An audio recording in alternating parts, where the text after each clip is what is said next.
अब श्री सुखदेव जी कहते हैं, राजन वैसे तो भगवान के चरित्र अपार है, हरि अनंत, हरि कथा अनंत, अनंत चरित्र है भगवान के, तुम क्या सुनना चाहते हैं? तब परीक्षित जी कहते हैं, प्रभु आप बारंबार भगवान को दीन बंधु कहते हैं, लेकिन अभी तक कोई दीन बंधुता का चरित्र श्रवण नहीं कराया है। तब श्री सुखदेव जी को सुदामा जी याद आ गए।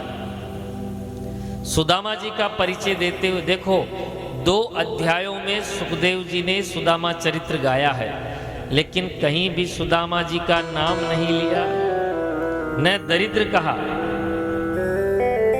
सुदामा जी का परिचय देते हुए श्री सुखदेव जी कहते हैं, कृष्णस्यासी सखा कश्चित् ब्राह्मणो ब्रह्मवित्तमः विरक्त इंद्रियार्थेषु प्रशांतात्मा जितेंद्रिय है। विशेषण गिनवाए, जितेंद्रिय हैं, भगवान के अनन्य भक्त हैं, और केवल ब्राह्मण ही नहीं, ब्राह्मण उत्तम है, उत्तम कोटि के ब्राह्मण हैं। और जैसे ही सुशीला का परिचय दिया, दरिद्रा सीध मानासा वेपमानाभिगम्य च, सुशीला दरिद्र थी। अब बताओ, पति दरिद्र नहीं है लेकिन पत्नी दरिद्र कैसे होगी? अरे कोई मास्टर जी बन जाए तो पत्नी चाहे अंगूठा टेक हो, क्या कहलाएगी? मास्टरनी। जिसने कभी विद्यालय का मुंह नहीं देखा, डॉक्टर की पत्नी बन गई तो क्या कहलाएगी? डॉक्टरनी। और डाकिये की पत्नी बन गई तो बोलो भक्त वत्सल भगवान की। सुशीला का परिचय देते हुए कहते हैं, दरिद्रा सीध मानासा। वो दरिद्रा इसलिए थी कि पतिदेव को तो कोई चिंता नहीं है, लेकिन सुशीला को तो चिंता है कि बच्चों को शाम के समय भोजन क्या कराऊंगी। तो उसके मन में तो धन की लालसा थी कि कुछ धन हो तो बच्चों को भोजन कराऊं। तो कभी किसी से मांगती, कभी किसी से मांगती, लेकिन देने वाला भी कब तक दे? इतनी दरिद्रा। एक दिन भगवान को लगा कि ये ऐसे तो आने वाला है नहीं, तो मानो भगवान ही किसी संत का रूप बनाकर सुदामा जी के द्वार पर आ गए और आवाज लगाई कि माते भिक्षाम देहि। सुशीला दौड़कर आई और बोली, प्रभु हम भिक्षा नहीं दे सकते क्योंकि हमारे यहाँ सूतक है। महात्मा जी बोले, सूतक है? कोई बच्चा बच्ची का जन्म हुआ है? बोले हाँ महाराज, बिटिया का जन्म हुआ है। क्या नाम है बिटिया का? बोले महाराज दरिद्रा। जब से इस दरिद्रा नामक कन्या ने जन्म लिया है, लेना देना सब बंद हो गया। महात्मा जी समझ गए, ओहो तो ये बात है। हाँ महाराज, कहने में थोड़ी शर्म आती है, इसलिए सूतक का नाम ले लेते हैं। महात्मा जी बोले, पर देवी तुम तो सुदामा जी की पत्नी हो ना? कि हाँ हाँ महाराज, आप मेरे स्वामी को जानते हैं? महात्मा बोले, जानता ही नहीं, बहुत अच्छी तरह परिचय है, लेकिन शायद तुमको पता नहीं, द्वारकाधीश श्री कृष्ण तुम्हारे स्वामी के बचपन के सखा है। अरे कभी अपने स्वामी को द्वारकाधीश के दरबार में भेज देना, ये जन्म भर की दरिद्रता समाप्त हो जाएगी। जैसे ही पूजन पाठ करके सुदामा जी आए, सुशीला कहती है, प्रभु सच्ची सच्ची बताओ, क्या द्वारकाधीश श्री कृष्ण आपके अनन्य सखा है? भगवान का नाम आते ही गंगा जमुना बहने लगी द्वारकाधीश के नेत्रों से। बोले देवी सखा ही नहीं, अनन्य मित्र है। गुरुकुल में हम एक ही साथ पढ़े हैं। जब मैं कोई पाठ भूल जाता तो वो चलाकर भूल जाता, क्योंकि जो पाठ भूलेगा उसकी पिटाई होएगी, तो मुझ अकेले की पिटाई वो नहीं देख सकता, तो मेरे साथ वो भी डंडे खाता। सुशीला बोली, प्रभु आप एक बार अपने मित्र द्वारकाधीश के दरबार में चले जाओ, हमारे ये जन्म जन्मांतर की दरिद्रता समाप्त हो जाएगी। सुदामा जी बोले, देवी बचपन के सखा से मिलवे जाऊं और कुछ मांगने जाऊं, कदापि नहीं, मैं कभी नहीं जाऊं। सुशीला ने तुरंत बात पलट दी कि ये ऐसे तो जाएंगे नहीं। सुशीला कहती है, प्रभु मैं ये थोड़ी कह रही हूं कि आप कुछ मांगने जाओ, अरे आप बस मिल भर आओ। जब बार बार मिलने के लिए प्रेरित करने लगी सुशीला, तो अब सुदामा जी को भी लगने लगा कि मिलना चाहिए। सुदामा जी कहते हैं, पर देवी हमको तो ये भी पता नहीं वो कहाँ रहता है। पहले तो मथुराधीश था, मथुरा में रहता था, इतने बरस हो गए, अब तो ये भी पता नहीं वो कहाँ रहता है। सुशीला बोली, मुझे पता है वो अभी द्वारकाधीश हैं, तो आप उनसे बस मिल भर आओ। सुदामा जी कहते हैं, देवी कुछ स्थान ऐसे होते हैं जहाँ खाली हाथ नहीं जाया जाता, तो राजा के दरबार में जाऊं और खाली हाथ जाऊं? बोले आप उसकी चिंता मत करो, मैं अभी कुछ न कुछ व्यवस्था कर देती हूँ। तो दौड़ी दौड़ी सुशीला गई और याचित्वा चतिरो मुष्टिन विप्रान पृथक तंडुलान, 4 अलग अलग ब्राह्मणियों के घर से 4 मुट्ठी चावल मांग कर ले आई। अब महाराज घर में इतनी दरिद्रता कि एक साबुत कपड़ा तक नहीं है कि उस 4 मुट्ठी चावल को भी बांध सके। तो चेल खंडेन तान बद्धा, 3-4 कपड़ों को दुबरा तिबरा करके उसी में चावल बांधकर अपने पतिदेव को देकर सुशीला कहती है, स्वामी जब आप ये भेंट अपने सखा को दो तो मेरा एक संदेशा जरूर दे देना। 1 मास 2 पाख में 2 एकादशी होए, सो प्रभु दीन दयाल ने नित प्रतिदीनी मोह। आपके सारे भक्त महीने में 2 बार एकादशी करते हैं, लेकिन मेरे यहाँ तो रोज ही एकादशी बनी रहती है। जब कुछ भी खाने को नहीं होता तो मैं अपने बच्चों को यही कहती हूँ, बेटा आज कुछ नहीं मिलेगा, आज एकादशी है। तो प्रभु कभी मेरे घर द्वादशी भी आएगी कि नहीं? बहुत कम शब्दों में बहुत बड़ी बात सुशीला ने कह दी। सुदामा जी कहते, ठीक है देवी, अवसर मिलेगा तो मैं ये बात भी बोल दूंगा।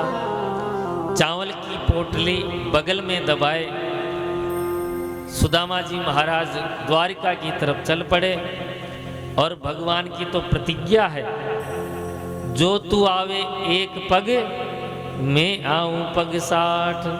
बोल दीन बंधु भगवान की जय। रात को सुदामा जी विश्राम करने के लिए कोई पेड़ के नीचे लेटे और सोए सुदामा जी को भगवान ने द्वारिका में लाकर सुला दिया। बोलो दीन बंधु भगवान की जय। सोए हुए सुदामा जी को द्वारिका में लाकर सुला दिया। जब प्रातःकाल सुदामा जी के नेत्र खुले, नींद खुली, तो ऊंची ऊंची महल अटारी के दर्शन हुए। ओहो, हम तो सपने में ही खूब चल लिए, नींद में ही, पर आ कहाँ गए? तो एक राहगीर से पूछा, भैया हमको द्वारकाधीश जाना है, द्वारिकापुरी में जाना है।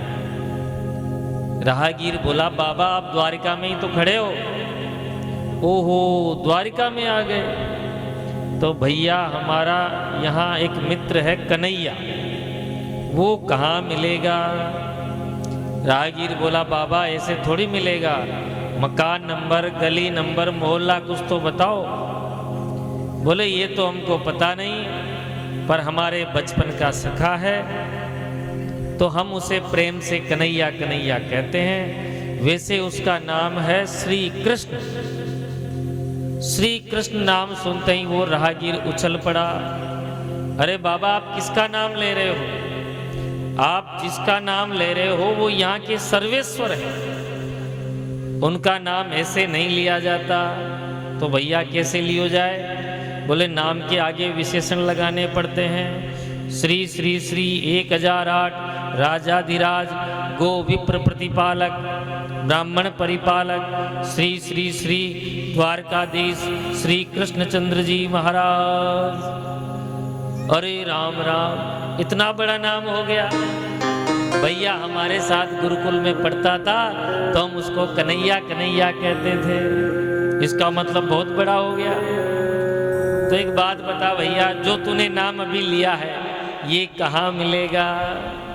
बोले महाराज ये जितने भी बड़े बड़े महल दिख रहे हैं ये सब उन्हीं के तो हैं, चाहे जिसमें चले जाओ। तो भागवत जी के अनुसार तो सुदामा जी रुक्मणी जी के अंतःपुर में चले गए, लेकिन नरोत्तम दास जी ने जो सुदामा चरित्र रची है उसमें बड़ा सुंदर वर्णन आता है। जैसे ही द्वारकाधीश के महल में आए, द्वारपाल ने प्रणाम किया। बोले महाराज किससे मिलना है? सुदामा जी ने निवेदन किया कि अपने स्वामी से जाकर कहना कि उनके बचपन का मित्र सुदामा उनसे मिलने आया है। तो द्वारपाल आश्चर्यचकित हो गया।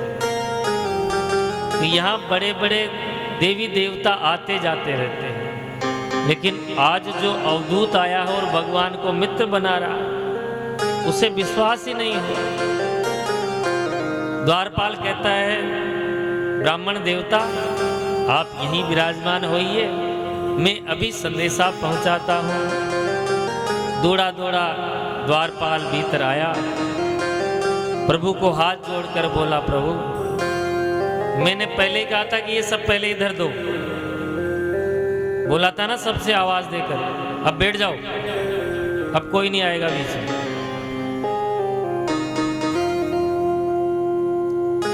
द्वारपाल कहता है प्रभु इस सेवक को सेवा करते करते बरस बीत गए, लेकिन आज जो विभूति आई है ये तो मुझे भी आश्चर्य हो। भगवान बोल भाई कौन है, उसका स्वरूप बताओ। द्वारपाल कहता है कि शीस पगा न झगा तन पे प्रभु, जाने को आई बसे के ही ग्रामा, धोती फटी सी लटी दुपटी अरु, पाय उपान की नहीं जामा, द्वार खड़ो द्विज दुर्बल एक, रयो चकिसो वसुधा अभिरामा, पूछत दीन दयाल को धाम, बतावत आपरु नाम सुदामा। बोल दीन बंधु भगवान की जय। जो सुदामा नाम सुना प्रभु ने तुरंत सिंहासन से कूद पड़े, पादुका पहनना भूल गए, पीतांबर नीचे पटक दिए और महाराज ऐसी दौड़ लगाई कि 7 ड्योढ़ी पार करके सुदामा जी के पास आ गए। उधर सारे सभासद हैरान कि आज तक इस दरबार में ब्रह्मा जी भी आए, शंकर जी भी आए, बड़े बड़े देवता आए, लेकिन भगवान ने कभी ऐसी दौड़ नहीं लगाई। जरूर आज कोई महान विभूति आई है, जल्दी से स्वागत की तैयारी करो। और उधर सुदामा जी ऊहापोह में नाम याद होगा कि नहीं, पहचान पाएगा कि नहीं। और जैसे ही भगवान सम्मुख उपस्थित हुए, महाराज सुदामा जी के नेत्रों से तो गंगा जमुना बहने लगी। भगवान ने दौड़कर सुदामा जी को अंक में लगा लिया। भगवान का स्पर्श पाते ही मानो आज तो अमृत मिल गया हो सुदामा जी को। उनकी सारी थकान जाती रही महाराज। भगवान को लगा कि कहीं मैंने प्रेम में आकर कोई ज्यादा जोरदार तो नहीं पकड़ दिया। तुरंत पकड़ ढीली करी, सुदामा जी का हाथ पकड़ा और धीरे धीरे दरबार में ले आए। अब महाराज भगवान की सभा का नाम है सुधर्मा सभा। जो स्वर्ग में ऐश्वर्य है वही ऐश्वर्य द्वारिका में। तो उस सभा के ऐश्वर्य को देखकर सुदामा जी भौचक्के रह गए और सभासद सुदामा जी को देखकर भौचक्के रह गए कि ये कौन अवधूत है जिसकी एक धोती आधी नीचे है आधी ऊपर है, पैरों में चप्पल नहीं है, माथे पर पगड़ी नहीं है, ये कृष्ण का ऐसा ब्राह्मण। इसके लिए भगवान दौड़ कर गए।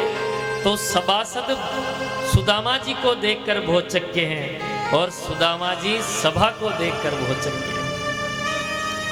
भगवान ने अपने निज सिंहासन पर सुदामा जी को बैठाया और खुद चरण में बैठ गए, चरणों में, और इशारों में ही रुक्मणी जी को आज्ञा दी कि जाओ पैर धोने के लिए जल लेकर आओ। अब तो महाराज रुक्मणी जी भी हड़बड़ा गई। अरे आज विवाह को इतने बरस हो गए, इतने सैकड़ों दास दासियां हैं, आज तक कभी रुक्मणी जी को आज्ञा नहीं दी, आज पहली बार रुक्मणी जी को जल लाने के लिए भेजा है, जरूर ये कोई अवधूत महात्मा है, सिद्ध महात्मा है। दौड़ कर गई रुक्मणी जी भीतर जल लेने को। अब भगवान ने सुदामा जी का चरण तल अपने बाएं हाथ में रख लिया और अपने पीतांबर से धीरे धीरे चरणों में लगी हुई धूल को साफ करने लगे।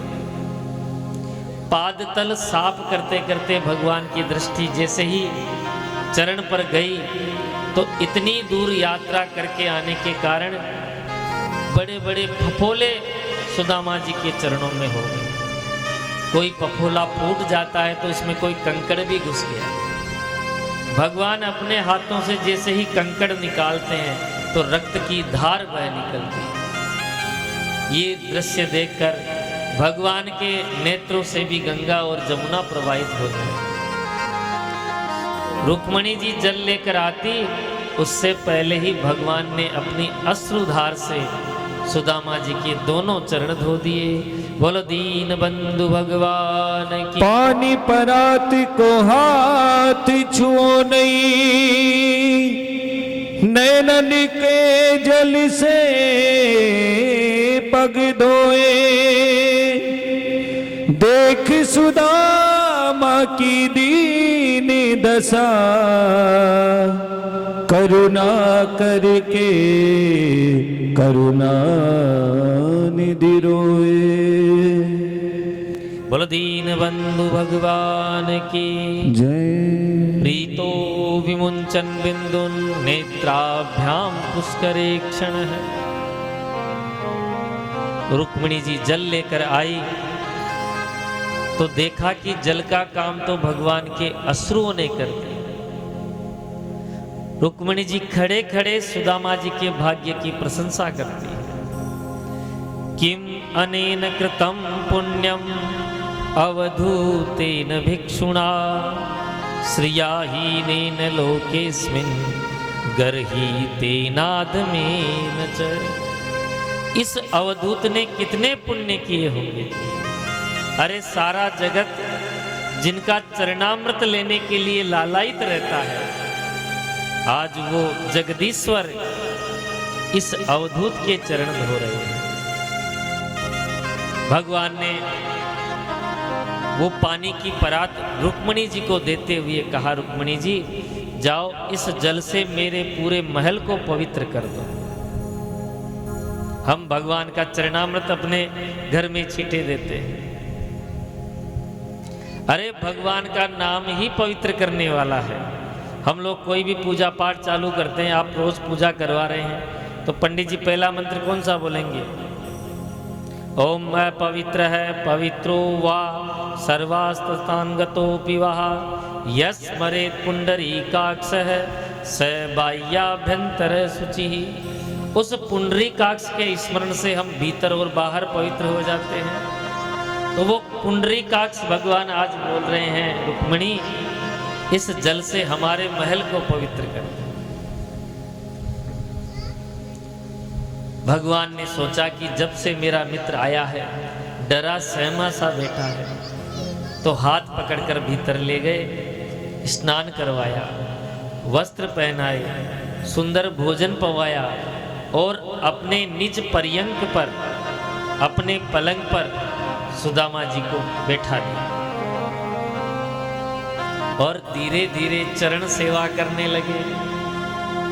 रुक्मणी जी ने सोचा कि मेरे स्वामी चरण सेवा कर रहे हैं तो मुझे भी कुछ ना कुछ करना चाहिए, तो रुक्मणी जी भी हाथ में पंखा लेकर पंखा सेवा करने लगी। सुखदेव जी कहते हैं, परीक्षित कौन कहेगा सुदामा दरिद्र है? अरे सारा जगत दो के आगे ही हाथ पसारता है, या तो लक्ष्मी जी के या नारायण के। तो आज लक्ष्मी जी तो पंखा सेवा कर रही है और भगवान नारायण चरण सेवा कर रहे हैं। मानो भगवान बताना चाहते हैं कि मैं तो अपने भक्तों के चरण दबाने को भी तैयार हूं, परंतु कोई सुदामा जैसा बने तो सही। सुदामा जी को खूब देना चाहते हैं पर सुदामा जी मानते ही नहीं, तो कैसे दे? भगवान ने देखा मेरा मित्र जब से आया है तब से एक शब्द भी इसने नहीं बोला, तो भगवान ने ही बातचीत प्रारंभ कर दी। भगवान कहते हैं, मित्र एक बात तो बता, तेरा विवाह हुआ कि नहीं हुआ? इस बात पे सुदामा जी मुस्कुरा दिए, बोले मित्र तुझे इसके अलावा कोई पूछ बेवारी और कोई बात ना मिली? भगवान बोले मित्र ये बात इसलिए पूछी कि तू बचपन से बाबा बैरागियों जैसी बातें करता था, तो कहीं सचमुच बाबा बैरागी तो नहीं बन गया? सुदामा जी कहते नहीं मित्र, मेरा विवाह हुआ है और तेरी भाभी का नाम है सुशीला। जैसा नाम है वैसा ही गुण है, और तुझे पता है तेरी भाभी ने मुझे तेरे पास भेजा है। ओहो, भाभी जी ने भेजा है, जब तो जरूर मेरे लिए कोई न कोई उपहार भेजा होगा। तब सुदामा जी को वो चावल याद आ गए, तो चावल की पोटली जो बगल में दबाई थी जोरदार दबा ली। ये इतना बड़ा भारी राजा और इसको देने के लिए मेरे पास क्या है? ये 4 अलग अलग घर से मांगे हुए चावल। महाराज चावल आप 4 जगह से लोगे ना तो वो चारों ही अलग क्वालिटी के होंगे, कोई बासमती, कोई कच्चे, कोई पक्के, कोई किणकी, कोई इमरती, कोई सरबती, अलग ही पहचान में आ जाएंगे। सोई सुदामा जी ने वो अपनी बगल जोरदार दबा ली। सुदामा जी कहते हैं, कन्हैया हमारे पास क्या धरा है भैया तेरे को देने को? हम तो ऐसे ही तेरे प्रेम के वशीभूत आ गए। भगवान बोले नहीं भेजा तो कोई बात नहीं, परंतु एक बात बता, तुझे बचपन की बातें याद है कि नहीं? कि कन्हैया सारी बात याद है। तो तुझे वो रात भी याद होगी। भगवान ने कहा, उस दिन हम समिधा बीनने गए भैया, कितनी जोरदार बरसात हुई, रुकी नहीं बरसात रात भर। हम दोनों पेड़ के ऊपर बैठ गए और भैया सुदामा वह रात तेरे दांत कितनी जोरदार कटकटा रहे थे सर्दी के मारे। सुदामा जी समझ गए ये तो और ही कुछ पोल बट्टी खोलवे वारो है। सोई बात पलट दी। अरे भैया कन्हैया वो बचपन की भी क्या बातें हैं, कितने स्नेह से गुरु माता हमें खिलाती थी, अपने गुरुकुल में रखा था। तो भगवान फिर बोले, सुदामा सच्ची सच्ची बता दे, भाभी जी ने कुछ नहीं भेजा? सुदामा जी बोले, तेरी सुई फिर वहीं आकर अटक गई। जब पक्का कही दिया नहीं भेजा तो नहीं भेजा। भगवान बोले, सुदामा तुझे शायद मेरे संकल्प का पता नहीं। मेरा संकल्प है, पत्रम पुष्पम फलम तोयम यो मे भक्त्या प्रयच्छति तदहम भक्त्युपहर्तम अश्नामि प्रियतात्मनः। मुझे कोई पदार्थ की भूख नहीं है, चाहे मुझे कोई पत्ता चढ़ा दो। पत्रम, यहाँ किसी पत्ते का नाम नहीं लिया कि बील पत्र चढ़ाओ कि तुलसी पत्र चढ़ाओ। कहीं बील पत्र मिले न मिले, कहीं तुलसी पत्र मिले न मिले, कोई सा भी पत्ता चढ़ा दो। पुष्पम, कोई भी फल चढ़ाओ, और ये भी नहीं मिले तो तोयम, जल ही चढ़ा दो। लेकिन शर्त एक ही है, यो में भक्त्या, भक्ति पूर्वक चलो, बस भक्ति होनी चाहिए। सुदामा जी बोले कन्हैया तू कितना ही ज्ञान दे मेरे को, जब मैं कुछ लाया ही नहीं तो देऊंगा कहां से। भगवान बोले लाया ही नहीं तो बात ही खत्म। पर मित्र एक बात बता, जब से तू आया है ये हाथ को जोरदार दबा रखा है, भैया कोई दर्द थोड़ी है तेरे को इसमें। सुदामा जी बोले कन्हैया इतनी दूर यात्रा करके आए हैं तो थोड़ा सा बैठ जाओ, भी बैठ जाओ, थोड़ा सा दर्द तो हो ही जाता है। भगवान बोले ओहो तो ये बात है, मैं जबरदस्ती पैर दबा रहा हूं, दर्द तो हाथ में हो रहा है। तो महाराज स्वयं जहार जबरदस्ती भगवान ने सुदामा जी का हाथ खींचा और हाथ खींचते ही वो 4 मुट्ठी चावल नजर आ गए। बोलो दीन बंधु भगवान की जय हो। भगवान ने चावल की पोटली खोलते हुए कहा सुदामा इतनी दिव्य प्रसादी भाभी जी ने भेजी और तूने मुझसे छिपाई। अब सुदामा जी क्या बोलते। भगवान ने चावल की पोटली खोली और एक मुट्ठी मुंह में धरते ही 1 लोक की संपदा सुशीला को दे दी। बोलो भक्त वत्सल भगवान की। पहली मुट्ठी लेते ही प्रभु ने स्वर्ग सुदामा के नाम किया है। पहली मुट्ठी लेते ही प्रभु ने स्वर्ग सुदामा के नाम किया है। जैसे ही दूसरी मुट्ठी खाने लगे रुक्मणी जी ने हाथ रोक लिया, प्रभु क्या दूसरा लोक देकर खुद सुदामा बनोगे, अथवा इसलिए हाथ रोक लिया कि अवधूत की लाई प्रसादी है, ये तो सब में बंटनी चाहिए। बोल दीन बंधु भगवान की। दूसरी मुट्ठी में पृथ्वी लोक का वैभव विप्र को सौंप दिया है। दूसरी मुट्ठी में पृथ्वी लोक का वैभव विप्र को सौंप दिया है।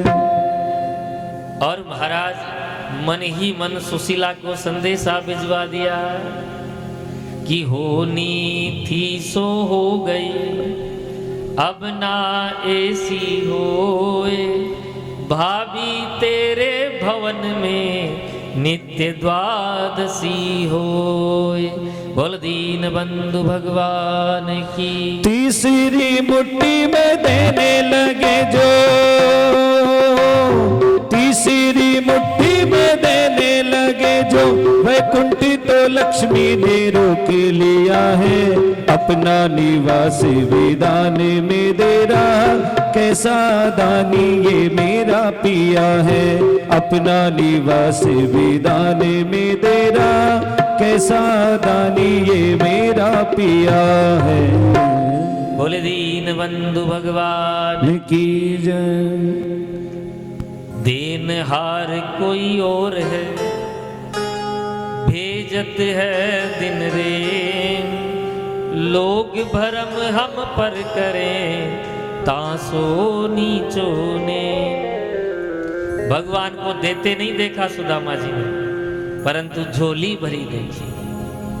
हम लोग थोड़ा सा भी दान करते हैं तो छपवा देते हैं साहब फला दान, ढोल बजाकर। किसी ने भगवान को देते नहीं देखा।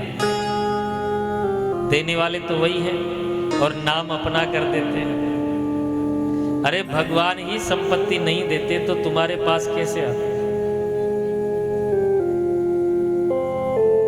महाराज भगवान की यही स्वभाव, भगवान की कृपा सब पर हो रही है। ऐसा कोई भी प्राणी नहीं जिस पर भगवान की कृपा न हो। ध्यान से सुनना मेरी बात। हम लोग श्वास ले रहे हैं, ये भगवान की कृपा है। भोजन पा रहे हैं और उस भोजन का पाचन सुचारू रूप से हो रहा है, ये भगवान की कृपा है। बाहर भोजन बनाते हैं अग्निदेव और भीतर भोजन बनाते हैं ठाकुर जी। भोजन का पाचन नहीं हो तो क्या होगा। हम इन नेत्रों से देख पा रहे हैं, ये भगवान की कृपा है। कई सैकड़ों लोग ऐसे हैं जो देख नहीं पाते। अरे हम पैरों से चल पा रहे हैं, ये भगवान की बहुत बड़ी कृपा है। हम ये कथा सुन पा रहे हैं, ये भगवान की कृपा है। हमें प्रतिपल भगवान की कृपा का अनुभव करते रहना चाहिए। भगवान की कृपा तो बारिश के रूप में हो रही है महाराज, लेकिन जो प्राणी, जैसे बारिश में आंगन में कोई बर्तन सीधा होगा तो क्या होगा, बारिश का पानी उसमें भर जाएगा, और भर ही नहीं जाएगा अपितु छलक जाएगा लबालब होकर। लेकिन जो बर्तन औंधे मुंह गिरे हुए हैं, उनमें एक बूंद भी जल की नहीं आएगी। तो जो कृपा का अनुभव ही नहीं कर रहे हैं, तो वो तो औंधे गिरे हुए प्राणी हैं। तुलसीदास जी, रैदास जी, व्यास जी, सुखदेव जी, वाल्मीकि जी, ये ऐसे संत महापुरुष हैं कि इनकी जो वाणियां हैं, ये औंधे मुंह गिरे हुए जीव को सीधा करती हैं। ये कथाएं इसलिए तो होती है कि भगवान की कृपा का प्रतिपल हमें अनुभव होता है। भगवान की आंखें बंद हो गई। सुदामा जी ने देखा कि ये मैंने क्या कर दिया। सोई कहता है, मित्र छोड़ इन बातों को, तूने तो मेरे बारे में सब कुछ पूछ लिया, अपने बारे में कुछ नहीं बताया। अरे क्या तेरा भी विवाह हुआ कि नहीं हुआ? भगवान बोले, बताना क्या है, अभी सबसे मिला ही देते हैं। रुक्मणी जी को आज्ञा दी, जाओ सबको बोलो महाराज जी को प्रणाम करने के लिए आए। तो महाराज सभी रानियां पटरानियां भगवान को प्रणाम करने के लिए आई। सर्वप्रथम रुक्मणी जी ने प्रणाम किया, महाराज जी प्रणाम। सुदामा जी बोले, कन्हैया ये कौन? कि ये बेई हैं। ओहो बड़ी सुंदर हैं। सौभाग्यवती भवै, पुत्रवती भवै, पति प्रिया भवै। ढेरों आशीर्वाद दे दिए सुदामा जी ने। पीछे से सत्यभामा आ गई, महाराज जी प्रणाम। कन्हैया अब ये कौन? कि ये भी बेई हैं। ओहो कन्हैया दो दो विवाह कर लिए, बड़ी सुंदर हैं। सौभाग्यवती भवै, पुत्रवती भवै, पति प्रिया भवै। पीछे से कालिंदी आ गई। ये कन्हैया अब ये कौन? भगवान बोले, मित्र बार बार मत पूछो, इस समय जो भी आ रही है सब बेई में है। ओहो तो क्या 10, 20, 50 हैं? भगवान बोले, मित्र मुझे कहने में बड़ी शर्म आती है, अब जितनी आ रही है खुद ही गिन लेना। कन्हैया तू तो आने दे, मैं गिन लूंगा, क्या कोई 10, 20, 50 थोड़ी होगी। महाराज आशीर्वाद देते देते जब संख्या 5000 हो गई, तो सुदामा जी अब तो मुंह से भव भव भव। सुदामा जी बोले, कन्हैया आशीर्वाद देते देते मेरा गला बैठ गया और आशीर्वाद देते देते हाथ दुखने लगे। सच्ची सच्ची बता दे, कुल संख्या कितनी है? भगवान बोले, मित्र कुल संख्या है 16,108 और ये है द्वारकाधीश के ठाठ। सुदामा जी बोले, हो गए भैया मेरा तो कल्याण। अरे आशीर्वाद देते देते 10-20 महीना निकल जाएंगे, मेरी तो आवाज ही गायब हो जाएगी। अब मुझसे आशीर्वाद नहीं दिया जाता। बोले तो क्या घर में लड़ाई करवाएगा? इतनी को तो आशीर्वाद दे दिया, इतनी नहीं दिया। बोले एक काम कर, ये तेरी अर्धांगिनी, तू यहाँ को अर्धांग, सबके बदले में तू ही प्रणाम कर ले और मैं ही तुझे ही सबका आशीर्वाद दे देता हूँ। भगवान बोले, हाँ ये बिल्कुल सही बात है। तो भगवान ने प्रणाम किया और सुदामा जी ने आशीर्वाद दिया। रात भर दोनों मित्र खूब बातें करने लगे। प्रातःकाल सुदामा जी कहते, मित्र अब अपने राम चलते हैं, तेरी भाभी प्रतीक्षा कर रही होगी। तो भगवान ने भी रोकने का ज्यादा दुराग्रह नहीं किया, द्वार तक छोड़ने के लिए आए। सुदामा जी ने मन ही मन सोचा, कि इसने स्वागत सत्कार तो बड़ा जोरदार किया, पर लेवे देवे की बात कछु ना करिए। मैं जानता हूं कि सुशीला ने मुझे क्यों भेजा है। अरे कम से कम बाकी ताई एक बढ़िया सी साड़ी दे देता तो ब्राह्मणी प्रसन्न हो जाती है। पर महाराज अंतिम प्रयास सुदामा जी ने किया कि मित्र तू कहां तक मेरे साथ आएगा, अब अपने राम चलते हैं। जाते जाते सुदामा जी ने प्रयास किया, मित्र एक बात बता, सुशीला ने तेरे ताई एक संदेशा भेजा था, तो तुझे भी कुछ संदेशा भेजना है? कि हाँ एक संदेशा भेजना है। क्या? कि अब की बार आप अकेले आए, अगली बार परिवार सहित आना और उनको मेरा राम राम बोल देना। सुदामा जी समझ गए भैया ये कुछ नहीं देगा, और मार्ग में सुदामा जी सोचते हुए जा रहे हैं, अच्छा किया कि इसने मुझे कुछ नहीं दिया। दरिद्र को जब अचानक धन प्राप्त हो जाता है तो उसकी बुद्धि बिगड़ जाती है। कैसा भी हो, मेरे बचपन के मित्र ने मेरा स्मरण रखा और इतना बढ़िया स्वागत किया, और मुझे क्या चाहिए। भगवान को धन्यवाद देकर सुदामा जी अपने निवास पर आए तो क्या देखा, वहां तो झोपड़ी, उनकी जो झोपड़ी थी वही गायब हो गई, और उस जगह एक बड़ा भारी महल हो गया।